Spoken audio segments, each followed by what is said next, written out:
Hello दोस्तों, मेरा नाम यश सोलंकी। स्वागत है आपका हमारे चैनल दिल्ली वाला टीचर पे। तो आज की वीडियो में हम यहाँ पे अपने चैप्टर का अंत करने वाले हैं। चैप्टर का नाम दो ध्रुवीयता का अंत, यानी कि आज दो ध्रुवीयता का अंत का भी अंत होने वाला है। तो आज हम इस चैप्टर का लास्ट टॉपिक पढ़ेंगे जिसका नाम है पूर्व साम्यवादी देश और भारत। तो परंपरा के अनुसार सबसे पहले टॉपिक के नाम को ही समझते हैं। तो लिखा है भाई पूर्व साम्यवादी देश। पूर्व का मतलब होता है पहले। पूर्व का मतलब क्या होता है? पहले, यानी कि जो पहले साम्यवादी देश थे उनकी बात चल रही है। अच्छा, यहाँ पे मैं पहले साम्यवादी देश क्यों बोल रहा हूँ? अब नहीं है वो साम्यवादी देश। जी हाँ, अब वो कंट्री साम्यवादी देश की श्रेणी में नहीं आते हैं, क्योंकि अब उन्होंने क्या कर लिया है? लोकतंत्र को अपना लिया है, पूंजीवाद को अपना लिया है। यानी कि वो पहले साम्यवादी देश थे, अब वो साम्यवादी देश नहीं रहे हैं। तो यहाँ पे बात चल रही है पूर्व साम्यवादी देश की और भारत की। मतलब कि पूर्व साम्यवादी देश और भारत के रिलेशंस कैसे हैं, जो फॉर्मर कम्युनिस्ट कंट्रीज हैं और इंडिया है, इनके बीच में कैसे संबंध है, कैसे रिलेशन है, इसी बात के ऊपर आज गौर डालने वाले हैं। तो आइए स्टार्ट करते हैं अपने टॉपिक को। टॉपिक को समझने से पहले एक बात को समझते हैं। जैसे क्या होता है, हमारे भी जो स्कूल्स के अंदर जो फ्रेंड्स होते हैं ना, फ्रेंड्स जो कई सारे होते हैं, लेकिन एक तो होता है हमारा बेस्ट फ्रेंड होता है। तो यहाँ पर भी सेम वही बात है। अगर हमारे से कोई पूछे कि भाई जितने भी जो साम्यवादी देश हैं और जो भारत है उनके बीच में संबंध कैसे हैं, तो हमारे को बताना है कि भाई संबंध जो है काफ़ी अच्छे हैं। सभी कंट्रीज जो है भारत की फ्रेंड हैं। ठीक है, सभी कंट्रीज क्या है? भारत की फ्रेंड हैं। लेकिन अगर पूछे कि भाई भारत का बेस्ट फ्रेंड कौन है, तो हमारे को याद रखना है बेस्ट फ्रेंड कौन है? रशिया है, रूस है। ठीक है, यहाँ पे जैसे बात चल रही है साम्यवादी देशों की, तो साम्यवादी देशों में जितने भी देश हैं वो सभी फ्रेंड तो है, लेकिन बेस्ट फ्रेंड कौन है? रशिया। रशिया ने हमारी आज तक हमेशा मदद करी है। जब भी इंडिया मुसीबत में होता है तो रशिया सबसे पहले आता है और इंडिया की सहायता करता है।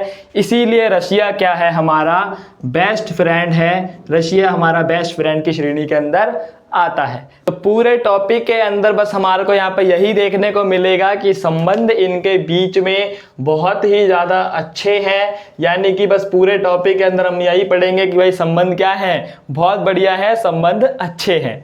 ठीक है, तो सबसे पहले स्टार्ट करते हैं इनके आर्थिक संबंधों के साथ, यानी कि इकोनॉमिक रिलेशंस के साथ, कि भाई इनके बीच में पैसे वाले संबंध कैसे हैं, कितने बढ़िया हैं, कितने बेकार हैं, वो देख लेते हैं एक बार। ठीक है, तो सबसे पहले हमारे को देखना है आर्थिक संबंधों के बारे में, इकोनॉमिक रिलेशंस के बारे में। तो उसमें हमारे को बताना है कि भाई ये जो आर्थिक संबंध है ना, ये भी क्या है? बहुत ज़्यादा अच्छे हैं। ठीक है, क्या है? अच्छे हैं। यहाँ पर बताना है कि भाई भिलाई, बोकारो और विशाखापट्टनम, ये तीन ऐसी जगह हैं भारत की जहाँ पर क्या है? भारत के इस्पात कारखाने हैं, स्टील इंडस्ट्री है। ठीक है, तो इन तीनों जगह पर, और उसके अलावा भारत हैवी इलेक्ट्रिकल्स, जो कि क्या है? एक मशीनरी प्लांट है, एक मशीनरी संयंत्र है। तो यहाँ पर क्या है? रशिया ने और साम्यवादी देशों ने भारत की बहुत ज़्यादा आर्थिक तथा तकनीकी सहायता पहुँचाई है।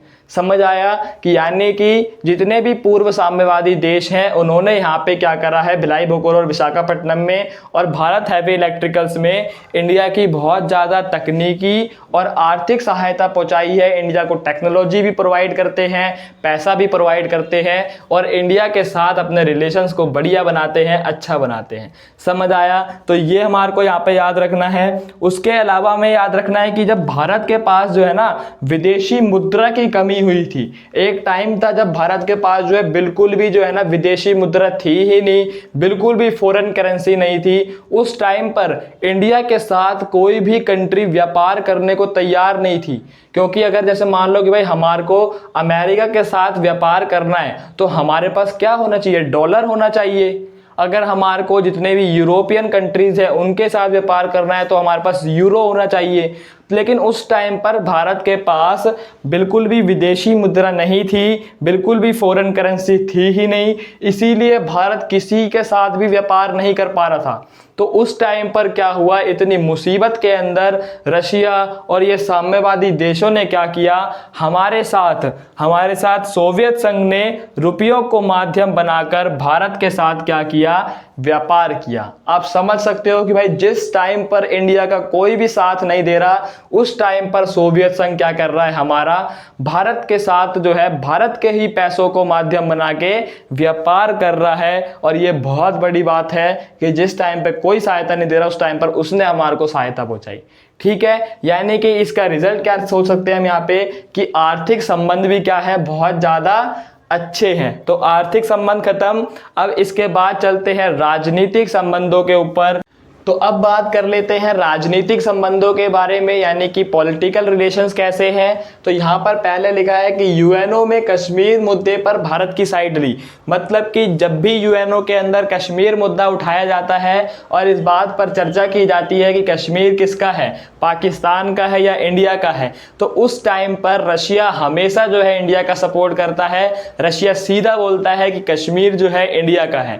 तो यहाँ पर इससे भी हमारे को पता चल रहा है कि भाई राजनीतिक संबंध भी इनके बीच में क्या है, बहुत अच्छे हैं। भाई सारे टॉपिक में हमारे को यही बात कहनी है, क्या है, सारी चीजें बहुत अच्छे हैं, सारे संबंध बहुत अच्छे हैं। उसके बाद चलते हैं दूसरे पॉइंट के ऊपर, यानी 1971 में इंडिया की हेल्प की। आपको पता होगा कि 1971 में इंडिया ने क्या किया था, पूर्वी पाकिस्तान को आजाद करवाकर बांग्लादेश बनवाया था। और इसी लड़ाई के अंदर क्या हुआ था, पाकिस्तान रोते रोते अमेरिका के पास गया था और अमेरिका जो है इंडिया के साइड आया था वॉर करने के लिए, युद्ध करने के लिए।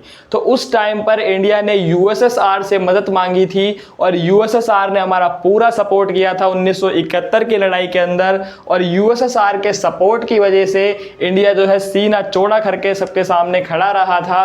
तो उसी के बाद क्या हुआ था, यहाँ पे 20 वर्षीय मैत्री समझौता हुआ था। 20 साल के लिए इंडिया और रशिया के बीच में मैत्री समझौता हुआ था, ये बात याद रखनी है। उसके अलावा इंडिया जो है अप्रत्यक्ष रूप से, मतलब कि इनडायरेक्टली यूएसएसआर की विदेश नीति का सपोर्ट करता है। जब भी उसके सपोर्ट करने की बात आती है, इंडिया जो है सबसे आगे खड़ा रहता है। उसके अलावा 2001 में क्या हुआ, रूस और भारत के बीच सामरिक समझौता हुआ, यानी कि इंडो रशिया स्ट्रेटेजिक एग्रीमेंट किया गया था। और इसके अंदर 80 द्विपक्षीय दस्तावेजों पर साइन किए गए थे। कितने द्विपक्षीय दस्तावेज, 80 द्विपक्षीय। द्विपक्षीय मतलब क्या है, बायलैटरल, यानी कि दोनों पक्ष से साइन किए गए थे, इंडिया की साइड से भी और रशिया की साइड से भी। तो ये तो बात हो गई राजनीतिक संबंधों के बारे में। अब चलते हैं अपने सैन्य संबंधों के ऊपर और सांस्कृतिक संबंधों के ऊपर।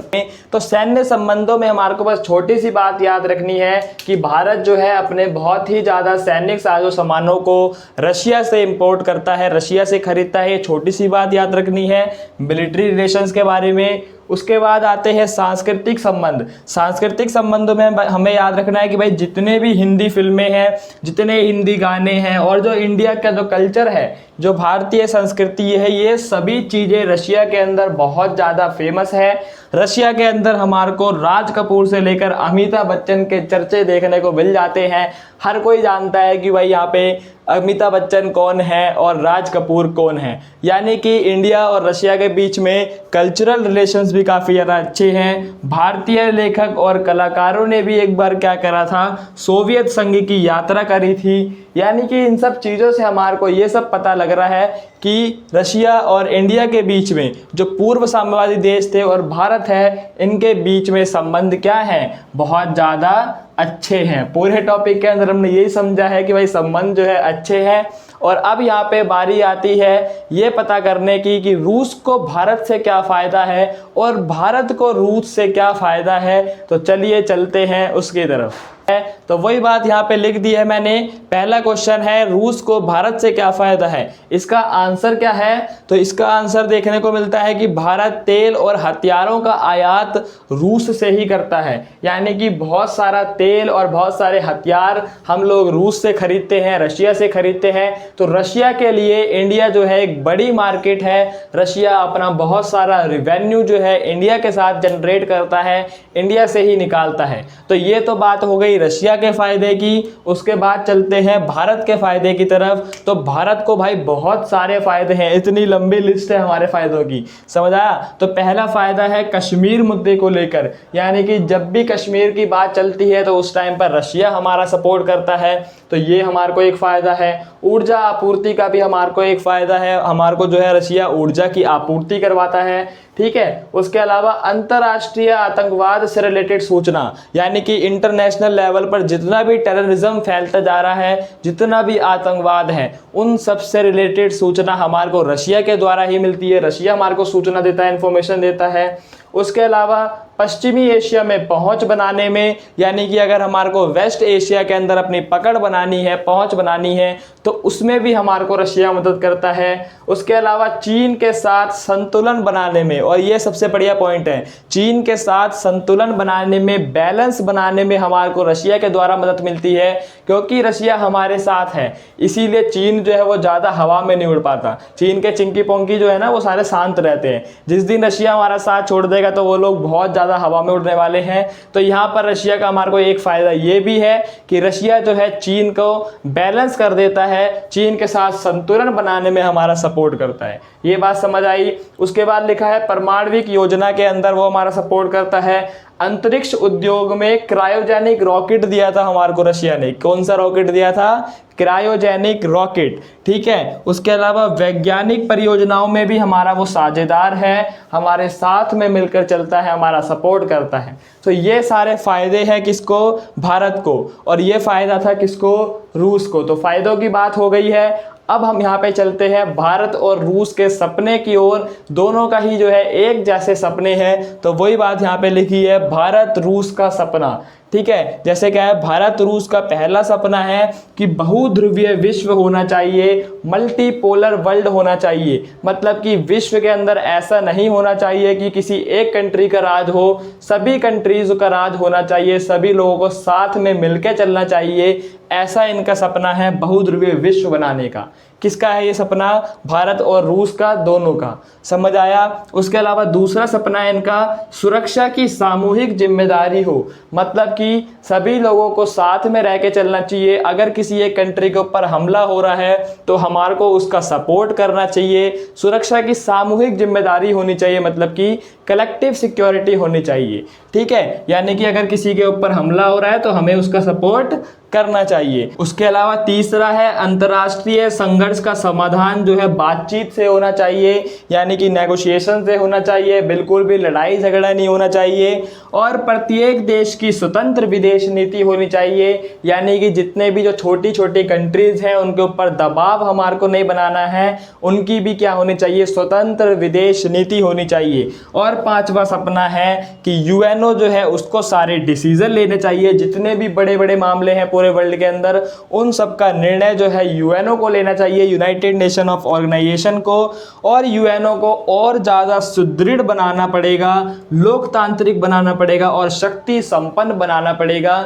ये सभी सपने हैं भारत और रूस के। तो इसी के साथ हमारा पूरा चैप्टर जो है कंप्लीट हो चुका है।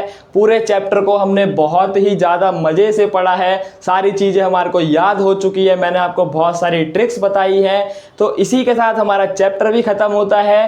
तो मिलते हैं अपने नेक्स्ट चैप्टर के अंदर, तब तक के लिए देखते रहिएगा दिल्ली वाला टीचर।